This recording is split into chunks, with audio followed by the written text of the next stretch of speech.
Hey family, this is Sugar from c.wsugarinspirations&designs. Welcome to my channel. Today, I'm celebrating 200 subscribers, well plus, and my reveal for a new area that I'm going to be going into. Today I want to share with you my journey of living with alopecia. I don't know if I'm going to actually publish this video, but I'm going to do it today. I'm all natural. Well, I have on makeup, but the hair. So I have alopecia universalis. No, alopecia totalis, because some hair has grown back. So I think it was 2012, was diagnosed with alopecia. It had been a journey that I've been experiencing actually since childhood. When I was around 8 years old, my dad took us, my sisters and I, to the beauty salon. We would go and get our hair pressed, like straightened, or they call it silk pressed today, but it was actually just getting your hair pressed and burned with this pressing comb.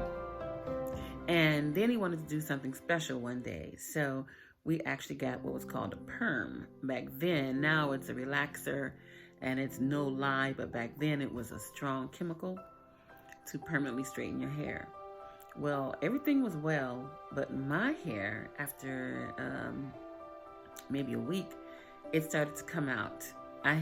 We had long hair, and before this, we would go to the salon, and we would come and pull our bangs down under our chin to see whose hair was longest, and we would often get it pressed and have it look like Coretta Scott King or Mary Tyler Moore with the flip. The little flip, because it was long and flipped, and then we would come home and dance and shout to records on Saturday, and then sweat our hair out by Monday, and my mom would have to braid it. But in this season of my life, my mom had gotten sick and was in the hospital. We didn't know. It was back in the day of secrets of families, and keeping back sickness and illness. And she was gone, and I didn't know why. I think I was terrified. She was just gone,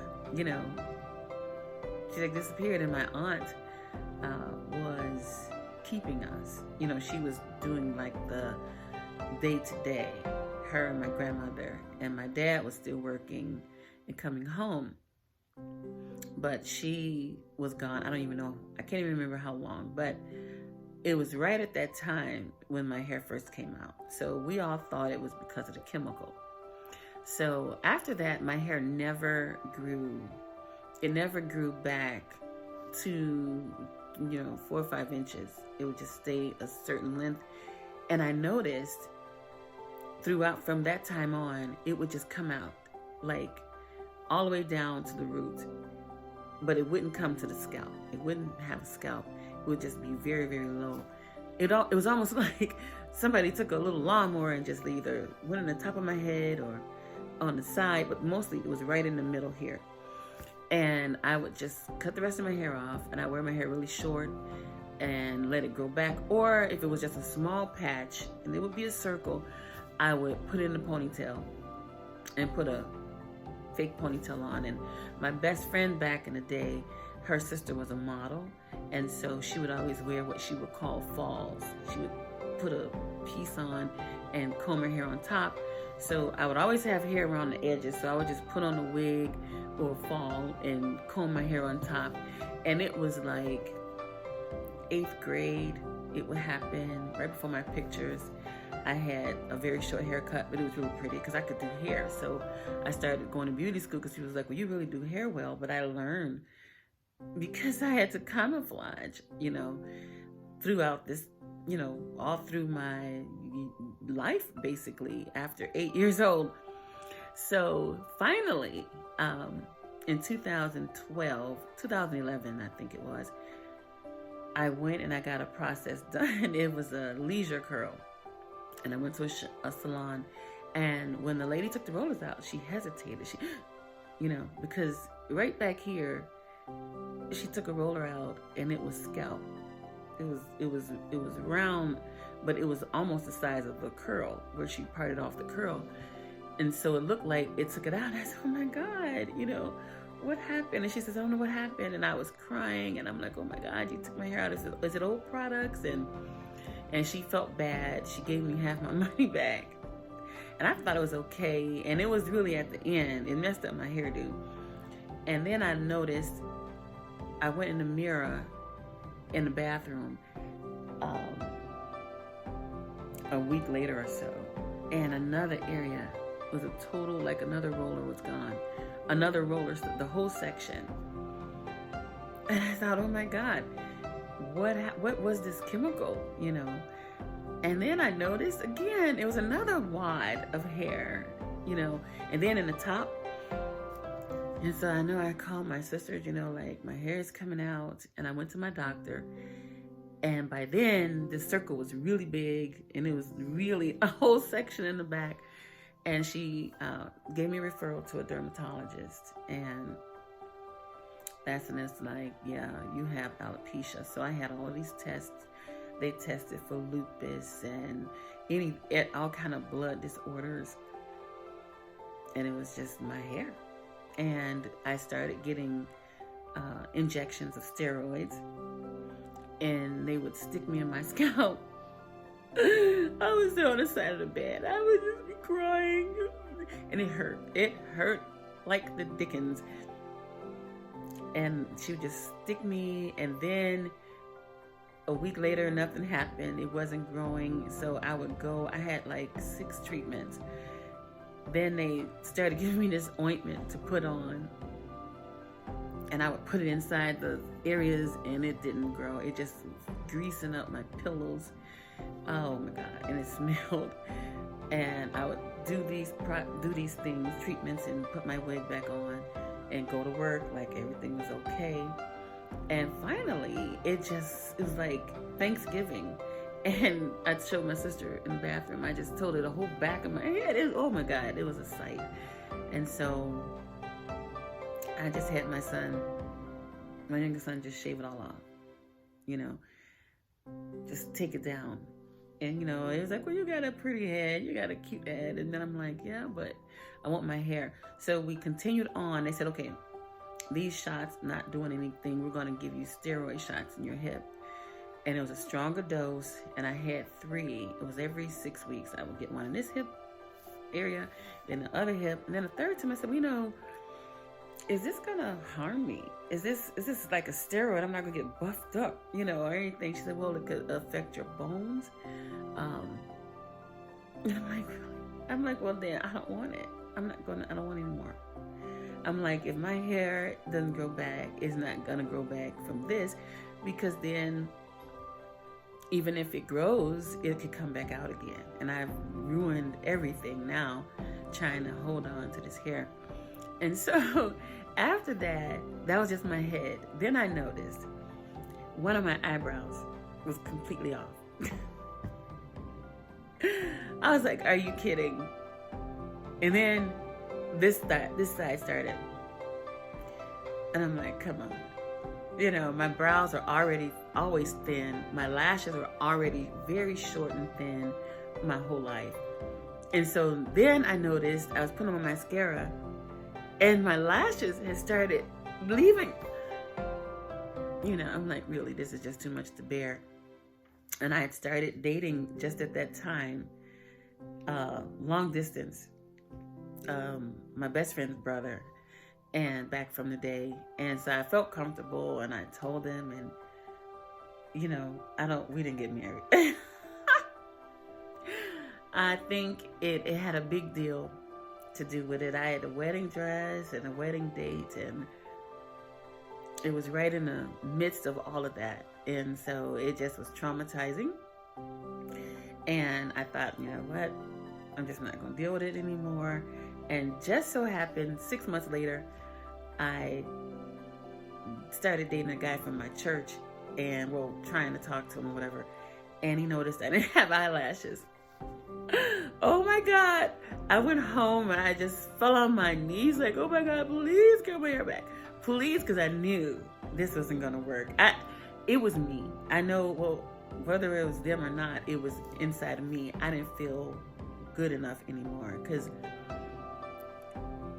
you know, it was a part of me missing. So anyway, that was then, back in 2011 and 12. It's, almost 10 years ago.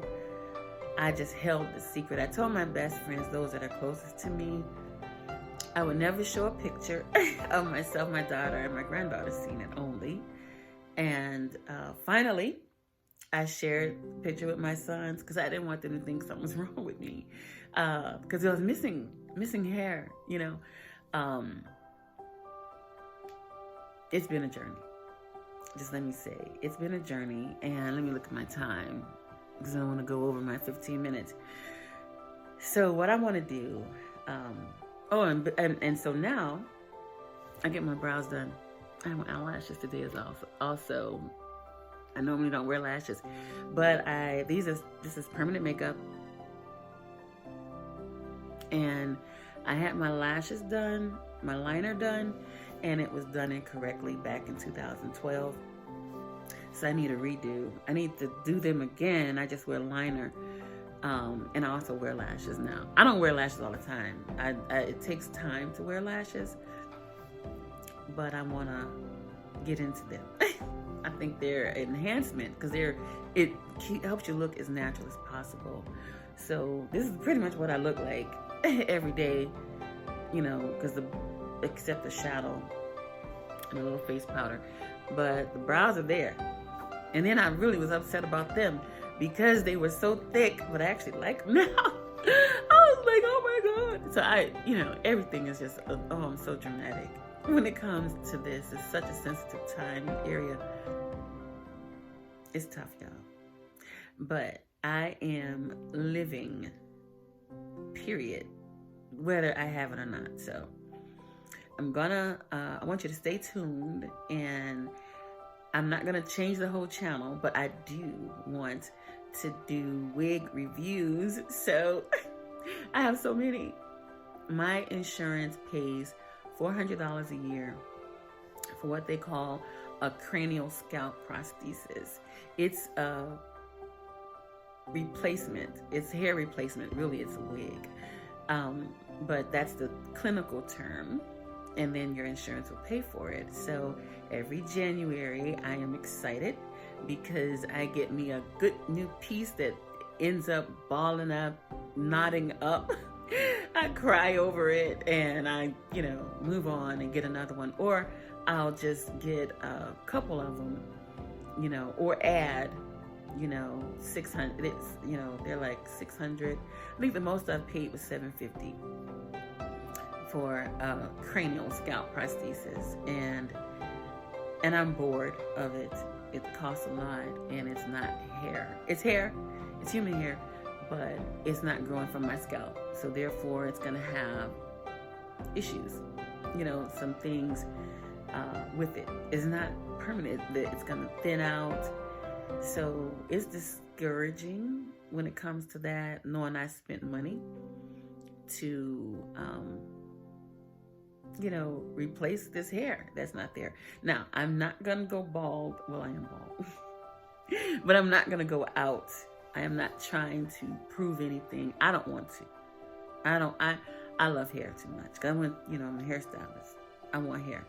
And I love wigs. I like the challenge. I like the change. I like to be curly and wavy. And I got this new kinky straight I'm going to be wearing.